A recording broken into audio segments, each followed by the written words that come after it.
အားလုံးပဲမင်္ဂလာပါရှင်။ Cooking by Nila Channel လေးမှာကြိုဆိုလိုက်ပါရရှင်။ကျမဒီနေ့အညာစတိုင်ကင်းပွန်သီးကြော်လေးကြော်ပြမှာမေးရှင်။ဘလို့လေးချက်မလဲဆိုတာဗီဒီယိုလေးအဆုံးထိလိုက်ပါကြည့်ရှုပေးကြပါအောင်ရှင်။ပထမဦးဆုံးကင်းပွန်သီးကြော်တော့မယ်ဆိုရင်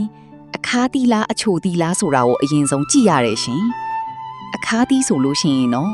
သူ့ကိုအထဲထဲကအဆီတွေကိုအရင်ဆုံးထွက်အောင်ထုပစ်လိုက်တယ်ရှင်။အဆီတွေထွက်သွားပြီဆိုရင်တော့ထုထားတဲ့ကင်းပုံသီးလေးတွေကိုစားချမ်းနဲ့ရေငါးထလောက်စေချပစ်တယ်ရှင်။တီးသွားပြီဆိုရင်ရေစစ်ထားပြီးတယ်ရှင်။ဒဲအိုးလေးစီထိန်စီပူလာပြီဆို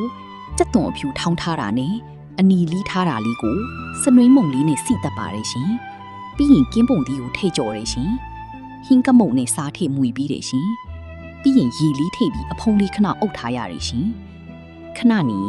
အဖုံးလေးလှက်ကြည့်လို့ကင်းပုံသီးလေးနူးသွားပြီဆိုရင်အိုးချပြီးစားလို့ရပါပြီရှင်။နောက်ဗီဒီယိုဒီမှာလည်း